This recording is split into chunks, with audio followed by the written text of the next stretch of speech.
Due alpinisti sloveni hanno perso la vita sullo Jof Fuart, complicate le operazioni di recupero dei due corpi individuati a oltre 2300 metri di quota. È partito in Alto Friuli nel Collinare il primo esperimento di telemedicina in regione. I pazienti in dialisi vengono monitorati direttamente a casa. In base ai risultati il sistema potrà essere applicato anche altrove. Un corteo di richiedenti asilo supportati da Rete Solidale e associazioni immigrati ha manifestato oggi a Pordenone. I profughi chiedono condizioni più dignitose per chi non è riuscito a entrare all'ex caserma Monti. Il principe di Savoia Emanuele Filiberto sarà domenica in Friuli per la scopertura di un cippo per la pace tra Austria, Ungheria e Italia. A Trivignano incontrerà Giuseppe Garibaldi, pronipote dell'eroe dei due mondi. L'anno scorso vi avrei tirato le orecchie, quest'anno no, vedo che vi impegnate e siete solidali. Così Monsignor Brollo all'Udinese in occasione del pellegrinaggio a Castelmonte. L'infermeria intanto comincia a svuotarsi.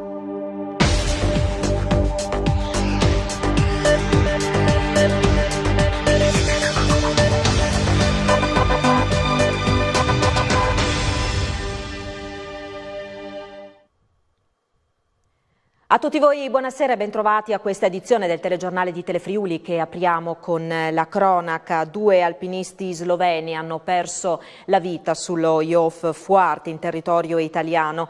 L'allarme è stato lanciato questa mattina dall'Austria e poi smistato alla stazione del soccorso alpino di Cave del Predi della Guardia di Finanza di Sella Nevea. Le ricerche sono partite subito, sono state individuate le due auto degli alpinisti nel parcheggio sottostante il sentiero che conduce al rifugio Corsi.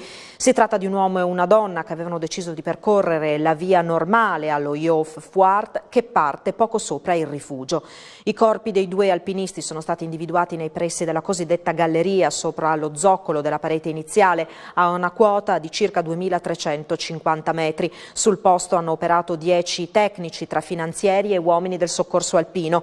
Poco dopo le 16 si è riusciti a completare le operazioni di recupero rese particolarmente difficoltose dal meteo. L'elicottero della protezione civile ha dovuto bucare la coltre di nubi presente in quota. Ora proseguono le indagini a cura della Guardia di Finanza di Sella Nevea. E in mattinata due persone sono rimaste ferite in altrettante uscite di strada. Il primo incidente si è verificato tra Braulins e Bordano lungo la provinciale 26 attorno alle 7. Il conducente dell'utilitaria, un 23enne di Bordano, è rimasto gravemente ferito, è stato trasportato all'ospedale di Udine. Sul posto, oltre all'ambulanza e l'automedica del 118, anche Polstrada e Vigili del Fuoco. La seconda uscita di strada poco prima delle 9 lungo la regionale 646 che da Passo Tanamea porta a Lusevera. Un fuoristrada condotto da un cittadino sloveno di 71 anni in prossimità di una curva a gomito ha perso il controllo del mezzo abbattendo i muretti di cemento posti ai margini della carreggiata, finendo ruote all'aria nel bosco dopo un volo di un paio di metri. A chiamare i soccorsi un vigile del fuoco fuori servizio che passava in zona e ha notato la recinzione abbattuta e l'auto ribaltata. L'anziano, che non ha mai perso conoscenza, è stato trasportato in elicottero all'ospedale di Udine. Sul posto ambulanza del 118, vigili del fuoco di Gemona e carabinieri di Tarcento. E un fontale è accaduto invece questa mattina sulla statale 13 all'altezza di Portis. Nello scontro sono rimaste ferite due donne, fortunatamente in maniera non grave. Le cause dell'incidente sono ancora in corso di accertamento da parte della Polstrada di Amaro, intervenuta assieme ai carabinieri di Gemona e ai vigili del fuoco di Tolmezzo. Una delle due donne coinvolte, una 33enne di Venzone, è stata trasportata in elicottero all'ospedale di Udine, mentre l'altra, 55enne, pure lei di Venzone, è stata portata in ambulanza a Tolmezzo. La violenza dell'impatto ha scagliato una delle due auto, una Fiat Punto, al di là del guardrail, costringendo ad una chiusura parziale della strada, così da consentire le operazioni di sgombero.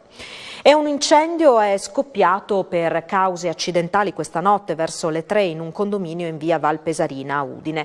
Le fiamme hanno interessato la cucina di un appartamento che è andata completamente distrutta. Nessuna conseguenza per l'inquilina, una donna di 59 anni che è stata trasportata dal 118 all'ospedale di Udine e ricoverata per accertamenti prima di essere dimessa in mattinata. Ad accorgersi del fumo è stato l'inquilino del piano di sopra che ha lanciato l'allarme. Sul posto 3 squadre dei vigili del fuoco che hanno lavorato fino alle 7:30 per mettere in sicurezza l'abitazione. Da tanto tempo se ne parla, oggi finalmente il debutto. Si tratta della telemedicina, il primo esperimento in Alto Friuli e nel Friuli Collinare.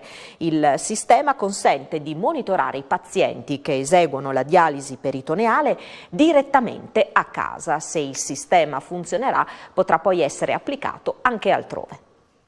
Prove tecniche di telemedicina e Friuli Venezia Giulia. L'azienda per assistenza sanitaria 3 dell'Alto Friuli e Friuli Collinare ha avviato oggi la sperimentazione di un nuovo sistema di telemonitoraggio per seguire i pazienti che fanno la dialisi peritoneale nella propria abitazione. Il sistema utilizza una piattaforma web, si collega con l'apparecchiatura a casa dei pazienti attraverso un modem wireless, consentendo agli operatori sanitari di avere sotto controllo quotidianamente i dati della dialisi. Il protocollo della sperimentazione, il cui avvio in Friuli Venezia Giulia è stato sostenuto dal dottor Marco Longo e dal dottor Tonutti della Direzione Regionale della Salute, in accordo con il dottor Benettollo, direttore dell'azienda 3, è seguito dal professor Spandonaro dell'Università La Sapienza di Roma. A condurre il progetto sul territorio è Giampaolo Amici, direttore del servizio di nefrologia dell'azienda sanitaria 3. Sperimentazioni analoghe si stanno applicando a Vicenza e a Torino, ma il Friuli Venezia Giulia ha il primato d'aver avviato un sistema di valutazione che metta insieme i benefici sia per il paziente che per il sistema sanitario. Prevediamo di lavorare su questo progetto e di raccogliere i dati per 6 mesi, spiega Amici, evidenziando che in base ai risultati il sistema potrà essere applicato anche in altre situazioni.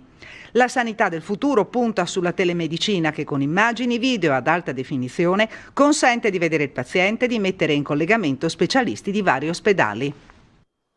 La Regione faccia chiarezza sul ruolo degli addetti della Dasman Service di Bergamo, che nel 2014 vinse la gara d'appalto per il servizio dei portantini dell'ospedale Santa Maria della Misericordia di Udine. A chiederlo è il consigliere regionale Roberto Novelli, che a tal proposito ha presentato un'interrogazione alla Presidente della Regione e all'assessore competente. Novelli si riferisce in particolare all'utilizzo del personale della Dasman che sarebbe impiegato per svolgere il servizio di portantini e barellieri dopo essere stato assunto con il ruolo di addetti alle pulizie.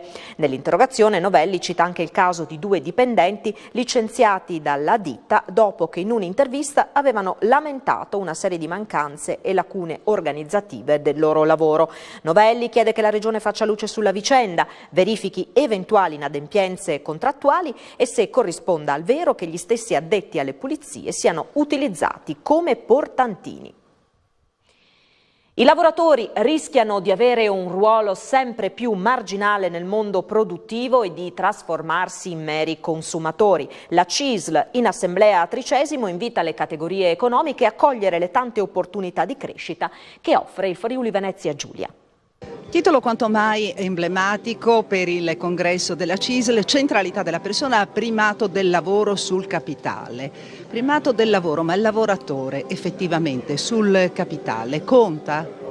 È un titolo necessario in quanto anche ciò che sta accadendo e viene definito Industria 4.0 ci fa dire che il lavoro umano rischia di essere marginale rispetto ad esempio al lavoro dei robot, per cui è assolutamente importante restare una dimensione umana del lavoro. E poi anche il lavoro che venga prima del capitale mi pare assolutamente opportuno, perché l'economia deve essere al servizio della persona e non la persona dell'economia. Abbiamo trascurato l'economia reale per tanti anni, nel senso che siamo in una fase di capitalismo patrimoniale che vive di rendita, di beni mobili e immobili, le speculazioni ad esempio. E il capitalismo produttivo, quello che produce, è stato accantonato e dimenticato, tant'è che rischiamo di essere sempre meno lavoratori, sempre più soltanto dei beoti consumatori. Il significato del congresso di oggi è rivalutare, rivedere anche le strategie del sindacato. Sì, oggi si rivede la formula organizzativa della SIS, che avrà un solo livello congressuale, quello regionale, però ovviamente tenendo ben più che presidi nei territori. I territori restano fondamentali perché il territorio è il luogo in cui concretamente il sindacato incontra, conosce, si fa carico e a volte risolve i problemi delle persone. Nel concreto del territorio si esercita la reale rappresentanza del sindacato. Il messaggio che lei lancia da questa SIS? Assolutamente, i rappresentanti politici dell'economia dei lavoratori devono pensare ai rappresentati, e pensare ai rappresentati significa rilanciare l'economia e il lavoro.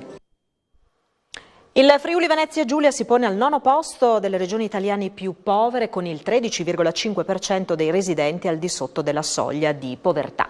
È uno dei dati che emerge dall'analisi condotta e presentata oggi dalla CISL. Il 13,5% dei residenti della nostra regione vive al di sotto della soglia di povertà, oltre 164.000 persone, ponendosi al 9° posto nella classifica italiana delle regioni più povere. La decrescita del reddito non solo ha ridotto il benessere economico, ma ha alimentato e diffuso la povertà relativa e ha fatto ricomparire le povertà estreme che erano ormai ritenute un retaggio del passato. È quanto emerge dall'analisi della CISL, che evidenzia l'urgenza di un intervento di politica attiva del lavoro, considerando che nel 2016 la somma di persone disoccupate, di lavoratori coperti da ammortizzatori sociali e di scoraggiati che non riescono a trovare occupazione ha toccato la soglia delle 91.600 unità, pari al 15,8%. Nel periodo tra il 2009 e il 2016 la provincia di Udine è quella che paga lo scotto maggiore alla crisi, con un calo di occupati del 6,5% contro l'1,1% di Pordenone e lo 0,2% della provincia di Trieste. Il Friuli Venezia Giulia inoltre si colloca al 16° posto della classifica regionale italiana per il calo delle esportazioni, mentre i prestiti vivi erogati dal sistema bancario alle imprese regionali e provinciali sono diminuiti di oltre 2 miliardi di euro, meno 17,2%, e il calo non si è interrotto nemmeno nel 2016 con un meno 1% rispetto al 2015.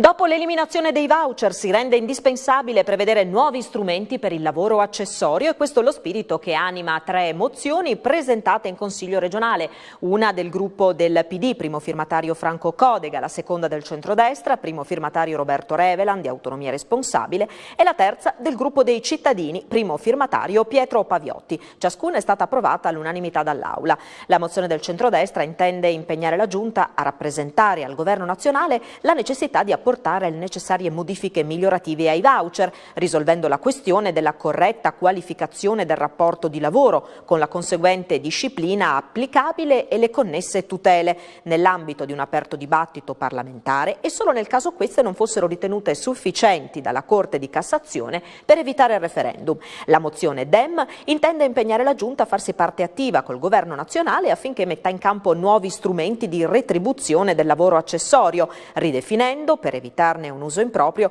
il limite economico, le tipologie dei datori di lavoro, dei lavoratori che possono usufruirne e delle attività lavorative occasionali. Anche la mozione dei cittadini intende impegnare la Giunta a rappresentare al Governo nazionale l'esigenza di intervenire urgentemente per apportare opportune modifiche alla disciplina organica dei contratti di lavoro mediante l'individuazione di una nuova tipologia contrattuale o mediante l'adattamento di una di quelle esistenti, affinché le esigenze di prestazioni di lavoro accessorio possano essere nuovamente soddisfatte. E l'imminente pronuncia della Corte Costituzionale sulla legittimità delle chiusure obbligatorie delle attività commerciali nei giorni festivi è stata al centro dell'audizione delle organizzazioni sindacali in seconda commissione permanente. All'incontro, al quale era presente il vicepresidente della Regione Sergio Bolzonello, sono intervenuti i rappresentanti di Filcams CGL regionale, Fisascat CISL regionale e Wiltux Will. L'udienza, ricordiamo, è prevista per l'11 aprile e la sentenza dovrebbe essere pronunciata nei giorni successivi. Quindi una riflessione su possibili deroghe che riguardino le località turistiche, Trieste, Grado, Lignano e la Montagna, è stata rinviata dopo le decisioni della Corte Costituzionale. C'è una luce in fondo al tunnel per i creditori delle banche venete. Ieri infatti si è tenuta la prima riunione europea collegiale sul destino di Popolare di Vicenza e Veneto Banca. Il tavolo, che doveva decidere in merito alla richiesta di ricapitalizzazione precauzionale, avrebbe dato semaforo verde. Gli stress test effettuati dalla Banca Centrale Europea hanno decretato i 2 istituti solvibili. Avrebbero quindi i requisiti per sostenere i loro bilanci e per poter andare avanti nel piano industriale. La BCE ha anche calcolato il fabbisogno di capitale, si parla di 6,4 miliardi di euro, cifra superiore ai 5 miliardi di cui si vociferava. Il dato sarebbe stato già comunicato al Tesoro e alla Banca d'Italia. Questa decisione apre la strada al via libera dell'antitrust europeo per il piano di aiuti, che vedrà uniti Stato e Fondo Atlante in un'innovativa formula pubblico-privato. Un corteo di richiedenti asilo supportati da Rete Solidale e associazioni immigrati ha manifestato oggi a Pordenone dal parco di San Valentino fino alla prefettura. I profughi chiedono condizioni più dignitose per chi non è riuscito ad entrare all'ex caserma Monti. Più dignità, la possibilità di essere accolti all'ex caserma Monti o, in alternativa, un luogo dove dormire in modo decoroso. Questo hanno chiesto i richiedenti asilo a prefetto e sindaco di Pordenone attraverso un corteo che ha visto i profughi manifestare dal parco di San Valentino fino alla prefettura. A coordinare una quarantina di aspiranti rifugiati, quasi tutti pakistani e afghani, Rete Solidale e associazioni immigrati, che hanno chiesto con forza alle istituzioni di aprire gli occhi. How is live in the Bronx? Com'è vivere nel Bronx? È molto difficile. La scorsa notte pioveva. Ho fatto delle foto, te le posso mostrare. Dormivamo come animali. Non abbiamo abbastanza coperte. Under bridge in Bronx.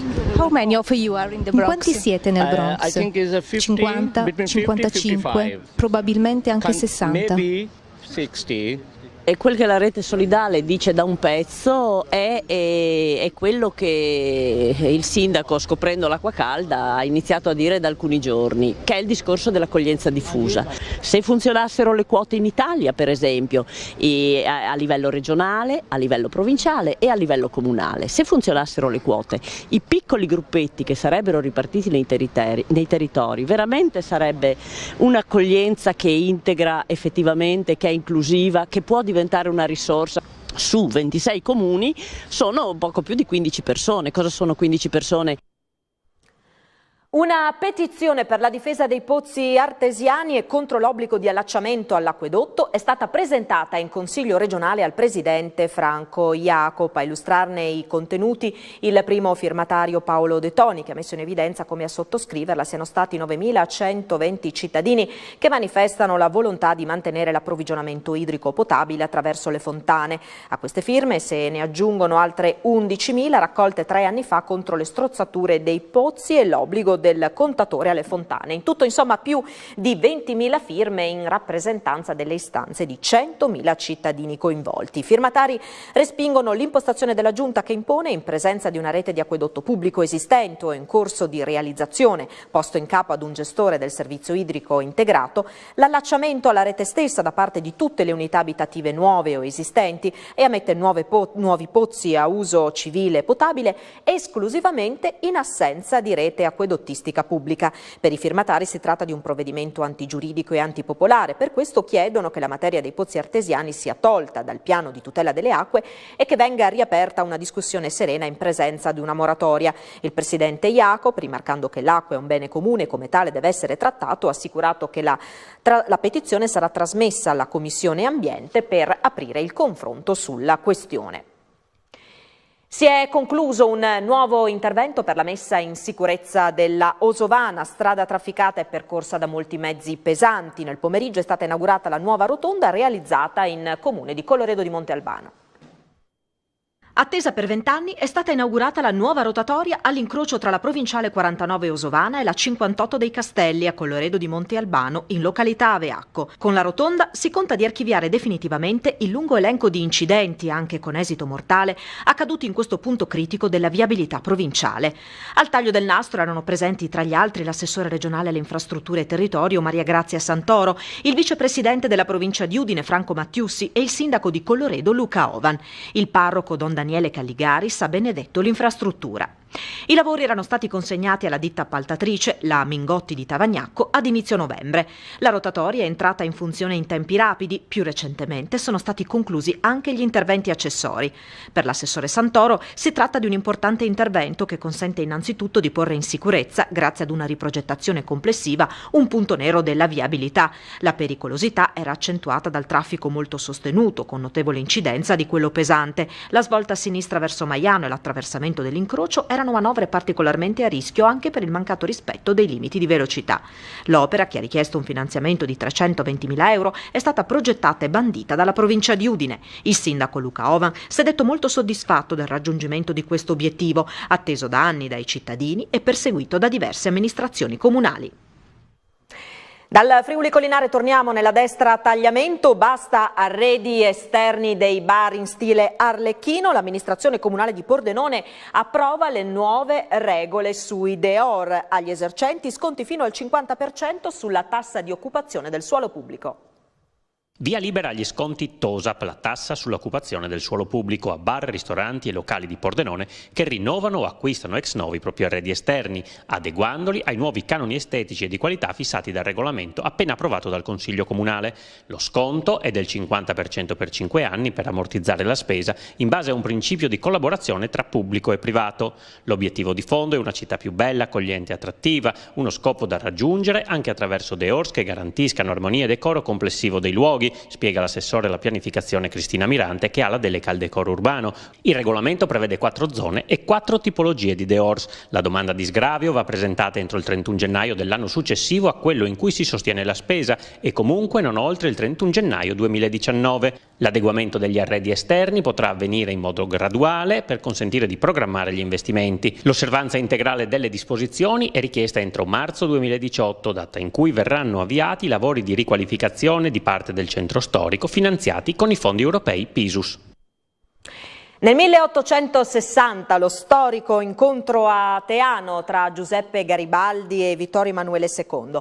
Tra pochi giorni l'atto secondo a Trivignano, protagonisti questa volta gli eredi. Il principe di Savoia Emanuele Filiberto verrà in Friuli Venezia Giulia per la scopertura di un cippo dedicato alla pace tra Austria, Ungheria ed Italia. Sarà accolto da un gruppo di sostenitori della monarchia che hanno organizzato un weekend ricco di appuntamenti. Sarà presente appunto anche Giuseppe Garibaldi, pronipote dell'omonimo eroe dei due mondi. I Savoia in Friuli.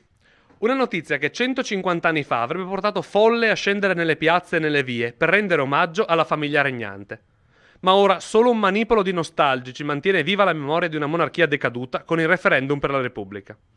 Il principe Emanuele Filiberto, insieme al gran cancelliere Johannes Theo Niederhausen, arriverà in Friuli per Alpi senza confini, manifestazione ideata nel 2012 dalla delegazione delle guardie d'onore dagli ordini dinastici di Casa Savoia, che prevede un meeting italo-austriaco per commemorare congiuntamente i caduti nel centenario della Grande Guerra. Le manifestazioni si snoderanno lungo 2 giorni, sabato 8 e domenica 9, come organizzato dall'ideatore Pio Serafini e Alessandro Berghins, referente della delegazione regionale dell'Istituto Nazionale alle Reali Tombe e cugino del Berghins medaglia d'oro a valor militare. Alle 15:30 di sabato a Gorizia è previsto l'alzabandiera ed il picchetto d'onore nel Parco della Rimembranza, per poi cominciare con le celebrazioni nel castello. Il giorno dopo, invece, il clou del Tour Savoia in Friuli. A Trivignano Udinese, infatti, verrà inaugurato il primo cippo di pace Alpi senza confini, dedicato congiuntamente all'imperatore Francesco Giuseppe e a re Vittorio Emanuele III, che probabilmente mai avrebbero pensato di finire insieme su qualche sorta di monumento. Lì saranno presenti, oltre a principe Emanuele Filiberto ed Alessandro Berghins, Pietro Fracanzani, delegato Veneto Ordini Dinastici Casa Savoia, Nicolò Giustiniani, inviato del Sovrano Militare Ordine di Malta, il presidente dell'Associazione Cacciatori delle Alpi Vincenzo Verdino, le associazioni d'arme e combattentistiche e rappresentanti della Lega Italiana Diritti dell'Uomo e dell'Associazione Mitteleuropa. Il cippo verrà scoperto dalla Dogana Vecchia, antico punto di confine tra il Regno d'Italia e l'Impero Austro-Ungarico. Alle 12 sarà presente anche Giuseppe Garibaldi, omonimo del prozio eroe dei due mondi. Oltre alla scopertura del cippo, però, è stata organizzata anche una raccolta fondi da devolvere ai terremotati del centro Italia, in modo che il ritorno di Savoia in regione porti del bene a tutti gli italiani.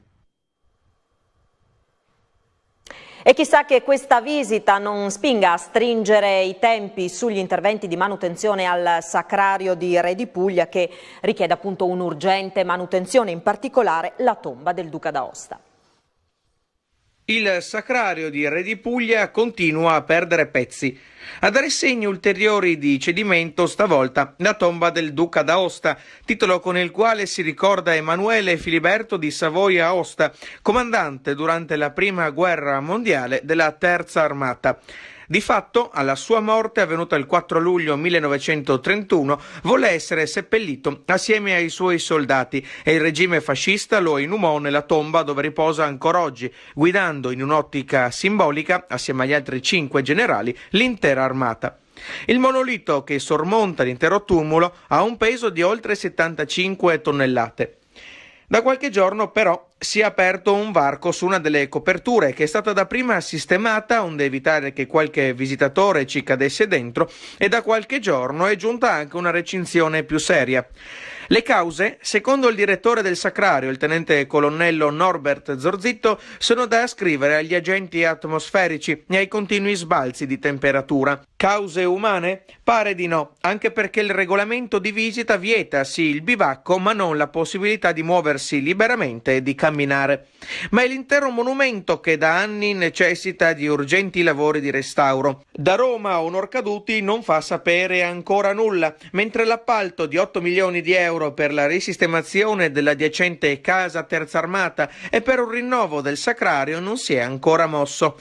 In altre zone il ristagno dell'acqua crea pozzanghere e la crescita di piante puntualmente ripulite e il ghiaccio favorisce il movimento delle lastre di pietra tanto da rendere il terreno sconnesso.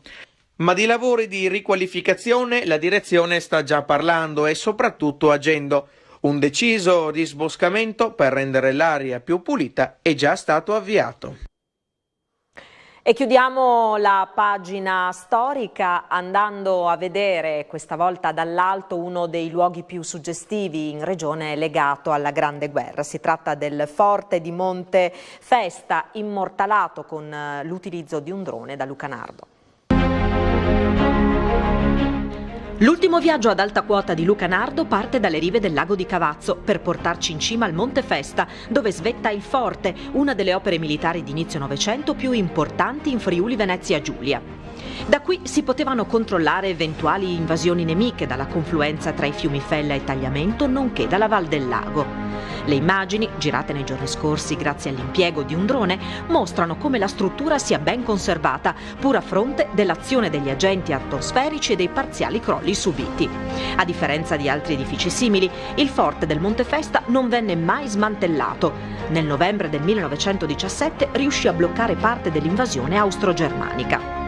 Il forte del Monte Festa rimane in regione uno dei luoghi più suggestivi legati alla Grande Guerra e la prospettiva aerea rende il tutto ancor più affascinante, dando chiaramente l'impressione di come i soldati, un tempo qui operativi, potessero presidiare il territorio circostante. Sulla cima si possono vedere le 2 batterie corazzate, che potevano ospitare 4 cannoni di ghisa, e 2 caverne utilizzate come montacarichi e deposito per le munizioni. Sono visibili anche i resti della teleferica che collegava il Monte Festa ad Amaro, distante 4 km in linea d'aria. Ritorniamo con i piedi per terra per vedere la vignetta preparata per noi da Fernando Venturini.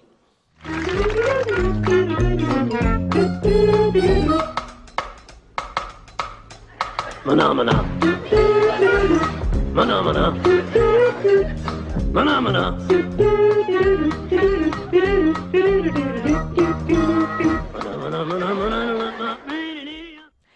Si rinnova il pellegrinaggio dell'Udinese a Castelmonte. Sta seguendo il tutto per noi Francesca Spangaro, con la quale siamo in collegamento telefonico. Buonasera Francesca.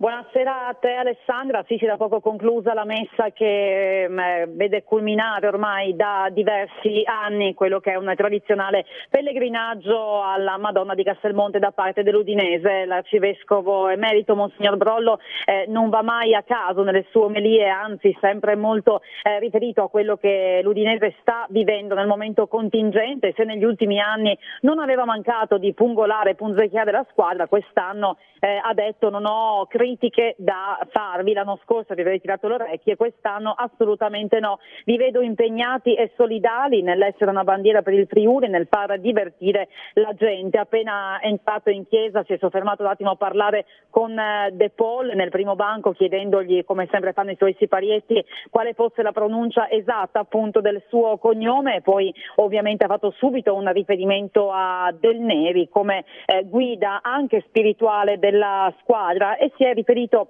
nell'omelia anche a diversi altri giocatori, premiando in particolare Scuffetto, ha detto ti ho visto rientrato bene, e Zapata che ha ricominciato a fare gol, venendo ai contenuti più seri. L'appello del Monsignor Brollo è stato quello a vincere l'egoismo e a una maggiore coesione, soprattutto ad imparare a fermarsi. Oggi si corre sempre di più nel calcio, così come nella vita, ha detto, e spera che una giornata come questa possa servire anche a fermarsi, a riflettere, a cementare il gruppo, perché ce n'è bisogno appunto sia nella vita che nello sport. Domani mattina a ore 7 l'intervista a Felipe, che era presente all'inaugurazione, a questa cerimonia. A voi. Grazie a Francesca Spangaro. E il centrocampista francese Fofana, che fino all'infortunio rimediato contro la Juventus è stato uno dei protagonisti della stagione dell'Udinese, è ufficialmente un giocatore della nazionale della Costa d'Avorio. Lo ha annunciato lui stesso sul suo profilo Instagram. La nazione mi chiama, ha scritto, sono felice e orgoglioso di annunciare che rappresenterò gli elefanti. Fofana è attualmente fermo a causa della frattura del perone rimediata contro la Juve il 5 marzo. Per lui il campionato è già finito e potrà tornare in campo solo durante la prossima preparazione estiva a luglio. Da quel momento sarà quindi a disposizione anche della Costa d'Avorio. Il nostro telegiornale termina qui, grazie come sempre a tutti voi per la vostra cortese attenzione, vi auguro un buon proseguimento di serata. Arrivederci.